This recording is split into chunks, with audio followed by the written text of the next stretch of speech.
Hi friends, welcome back to my channel Maha garden. இதான் பார்க்க ஒரு சின்ன அப்டேட்டு. இது வந்து கட் ரோஸ் செடி. இதில் வந்து 3 கலர் இருக்குது இப்போ. அதாவது light pink, dark red and வடமல்லி கலர், அதாவது பிங்க் கலர்.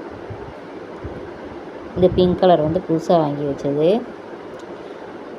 பக்கத்தில் ஒரு ஃப்ரெண்டு கொடுத்தாங்க. இப்போ அது வந்து நல்லா தழுத்து நல்லா பூக்கள் பிடிக்க ஆரம்பிச்சிருச்சு. ரெட் கலர் எவ்வளோ அழகாக இருக்குது பாருங்கள், கொத்து கொத்தாக பூத்துருக்கு. அதே மாதிரி வாடாமல்லி கலரும் 2 பூக்கள் பூத்துருக்கு. லைட் பிங்க்கும் டார்க் பிங்க்கும் சேர்ந்து அது வந்து ஃபஸ்ட்லேயே நம்மகிட்ட இருக்குது. சிவப்பு அடுக்கும் நம்மள்கிட்ட உள்ளது தான். வேறு தொட்டியிலேருந்து எடுத்து அதை இது பண்ணி காப்பாற்றி வச்சுருக்கு. இது வந்து ஆரஞ்சு அண்டு ஒயிட்டு. இது வெட்டி விட்டு திருப்பி தழுத்து வருது. இப்போ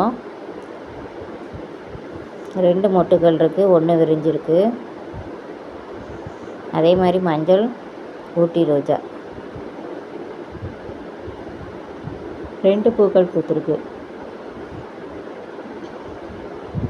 2 பூக்கள் ரொம்ப அழகாக பூத்துருக்கு. இதுக்கு மண்புழு உரம், முட்டை பவுடர் கொடுத்தாலே போதும், நல்லா தழுத்து வர ஆரம்பிச்சிரும். இது பன்னீர் பட்டன் ரோஜா. இவ்வளோ பூக்கள் வந்து பூத்துருக்கு. அதே மாதிரி கொய்யா செடி. இது கொய்யா செடி வந்து நிறைய பூக்கள் வச்சு இப்போ பிஞ்சாக மாற ஆரம்பிச்சிருக்கு. இதில் ஒரு பிஞ்சு இருக்கா. அதுக்கப்புறம் இன்னொரு கொப்பில் வந்து ஏகப்பட்ட பிஞ்சு பிடிச்சிருக்கு. உதிராமல் ஓரளவுக்கு ஸ்ட்ராங்காக நிற்கிது. பார்ப்போம், இந்த காய் வந்து அளவு எவ்வளவு பெருசாக வருதுன்னு பார்ப்போம். ஏகப்பட்ட மட்டும் இது பிடிச்சிருக்கு பிஞ்சுகள். இதுக்கு கொஞ்சம் மண்புழு உரம் கொடுத்தோம்னா கொஞ்சம் பெருசாக பூக்கும், அதாவது காய்க்கும். இது ஒரு சதுர தொட்டியில் தான் இருக்குது, ஓரளவுக்கு பெரிய தொட்டி தான். பாருங்கள் எவ்வளோ பிஞ்சுகள் பிடிச்சிருக்குன்னு. ஒவ்வொரு பிரான்ச்லேயும் பிஞ்சுகள் பிடிக்குது. இது கொஞ்சம் உரங்கள் நம்ம கொடுத்தோன்னா கொஞ்சம் பெருசாக காய்க்க ஆரம்பிக்கும். ஏகப்பட்ட கிளைகளும் இருக்குது இதில். இதையுமே நான் இடையில கவாத்து பண்ணி விட்டதுக்கு அப்புறம்தான் இப்போ வந்து இது பிடிக்க ஆரம்பிச்சிருக்கு, காய்கள் பிடிக்க ஆரம்பிச்சிருக்கு. இது வந்து கருவேப்பிலை, கீழே உள்ள கருவேப்பிலை செடி. இதில் வந்து நான் வாங்கும்போது கொஞ்சம் பிரான்ச்சஸ் 2-3 இருந்தது. இப்போது இடையில கொஞ்சம் இதாகிட்டு அப்புறம் திருப்பியும் தழுத்து வருது. நல்லா உடச்சி விட்டேன். இது நுனியை உடச்சி விட்டோன்னே நிறைய பிரான்ச்சஸ் வந்திருக்கு. இதில் எவ்வளோ பச்சை பசையில் இருக்குது பாருங்கள், நல்லா ஃப்ரெஷ்ஷாக இருக்குது செடி. வெயில் காலத்துக்கு கருவேப்பிலை செடி நல்லா வரும். பனி காலத்துக்கு தான் ஸ்டன் க்ரோத்தாக இருக்கும், அப்படியே நிற்கும். இப்போ ஓரளவுக்கு நல்லா தழுத்து வருது. இதுலேயே ஒரு 4-5 கிளைகள் இருக்குது. இதுலேயுமே அந்த எலுமிச்சம்பழத்துக்கு வர்ற இந்த வண்ணத்தி பூச்சி வந்து புழு வச்சுட்டு போகுது இந்த இலையில. இது வந்து ஹைப்ரிடு செம்பருத்தி, சிவப்பு ஹைப்ரிடு செம்பருத்தி. வெயில் இல்லாமல் பூக்காமல் இருந்தது, 1-2 இடமாக போகுது, அப்புறம் ஸ்டாப் ஆகிட்டு இப்போ கொஞ்சம் வெயில் போடுற இடத்துல வச்சோடனே புதிய தளிர்கள் நிறைய வந்திருக்கு. ஒரு க்ரோ பேக்கில் தான் இருக்குது இந்த செடி. இது வந்து பூக்கள் ரொம்ப அழகாக இருக்கும். அதாவது அந்த சிவப்பு கலரில் ஒயிட் கலரில் கோடு கூடாக போட்டிருக்கோம் இந்த உள்ள. நல்லா விரிஞ்சோடனே பார்க்க அழகாக இருக்கும். சிவப்பு ஹைப்ரிட் செம்பருத்தி. அதே மாதிரி ஆரஞ்சு கலர் அடுக்கு செம்பருத்தி பதியம் போட்டு வச்சுருக்கேன், குச்சி உடச்சி வச்சு. வருதான்னு பார்ப்போம். இது வெள்ளை செம்பருத்தி. இந்த வெள்ளை கலரில் நடுவில் சிவப்பு கலரில் இருக்கும், நல்லாயிருக்கும். இது ஒரு பெரிய பூவாக பூத்துருக்கு இன்றைக்கி. பாருங்கள் எவ்வளோ அழகாக காற்றுல அசையுதுன்ட்டு. வெள்ளை செம்பருத்தியில் 2-3 பிரான்ச்சஸ் இருக்குது. இப்போ கொஞ்சம் பரவாயில்ல, செடி வந்து ஓரளவுக்கு ஃப்ரெஷ்ஷாக நிற்கிது. இடையில ஒரு பிரான்ச் மட்டும் கொஞ்சம் கருகிட்டே வந்தது, இப்போ கொஞ்சம் பரவாயில்ல. அப்படி அதுலேயுமே துளிர்கள் பிடிச்சி வருது, அதாவது உடச்சி விட்ருக்கேன். இதுலேயுமே மொட்டுகள் நிறைய பிடிச்சிருக்கு பாருங்கள், 4-5 மொட்டுகள் இருக்குது. எல்லாத்துலேயுமே இந்த வெள்ளைப்பூச்சி தொல்லை தான் தாங்க முடியல. இது வந்து உரம்.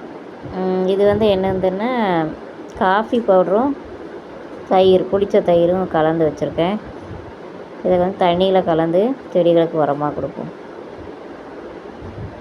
புளித்த தயிர் வந்து நல்லா பயிர் ஊக்கி நல்லா செடிகள் வந்து வளர்கிறதுக்கு நல்லா உதவுது. அதே மாதிரி காஃபி பவுடரும் அப்படி தான் செடிகளோட வளர்ச்சியை தூண்டுது.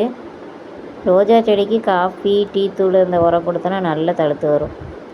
இது வெண்டை செடி, சீனரிக்காய் செடி எல்லாத்துக்குமே ஒவ்வொரு கப்பு ஊற்றுவோம், அரை கப்பு.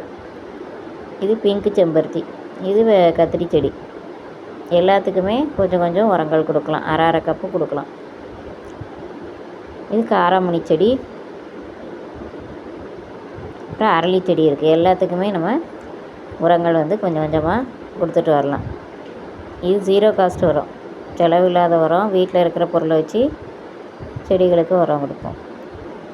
இது வந்து காராமணி செடி வந்து நிறைய காய்கள் காய்ச்சிருக்கு. ஒரு 20-25 காயாவது இருக்கும் ஒரே செடியில். பாருங்கள் எவ்வளவு காய்களாக மாறி இருக்குது பாருங்கள். இதுக்கு முன்னாடி போட்ட ஷார்ட்ஸில் சொல்லியிருந்தேன் இது அவ்வளவுமே காயாக மாறினா நல்லாயிருக்குன்னு. அதே மாதிரியே எல்லாமே காயாக மாறியிருக்கு. பூக்கள் எல்லாமே காயாக மாறியிருக்கு. ஒவ்வொரு பிராஞ்சிலையும் கொத்து கொத்தாக 2-3ன்ட்டு காய்கள் பிடிச்சிருக்கு. காராமணி காய்கள், லாங் பீன்ஸ் சொல்லுவாங்க, இல்லாட்டி தட்டைக்காய், தட்டைக்காயின்னு போங்க. இது வந்து ரோஜா மல்லி. ரோஜா மல்லி இன்னைக்கு பூத்துருக்கு, பூ. இந்த செடி வந்து 2 செடி ஒரே இதில் இருக்குது. இது வந்து சாதா மல்லி. இது சாதா மல்லி இன்னைக்கு பூத்துருக்கு. நிறைய மொட்டுகள் இருக்குது பாருங்கள்.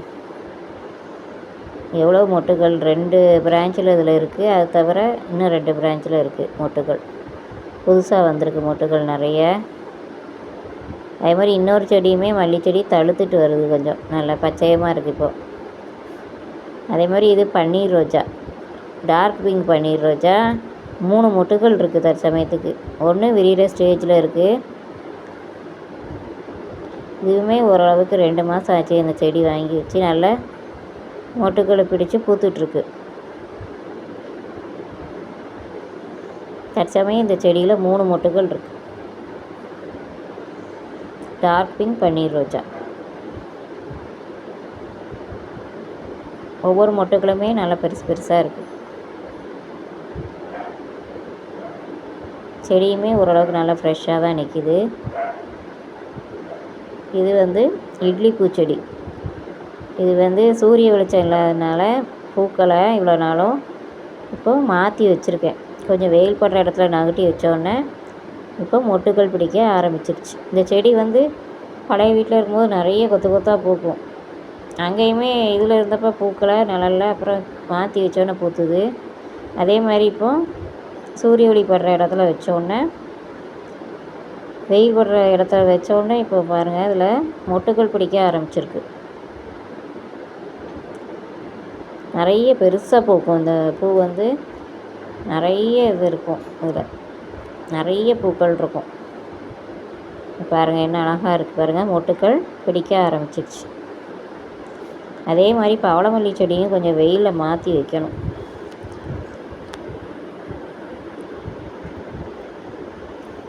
நிறைய பிரான்ச்சஸ் இருக்குது இதில். எல்லாத்துலேயுமே துளிர்கள் புதுசாக பிடிச்சி வருது. சின்ன தொட்டியில் தான் இருக்குது, நர்சரி தொட்டி, அதாவது கருப்பு கலர் தொட்டியில் தான் இருக்குது.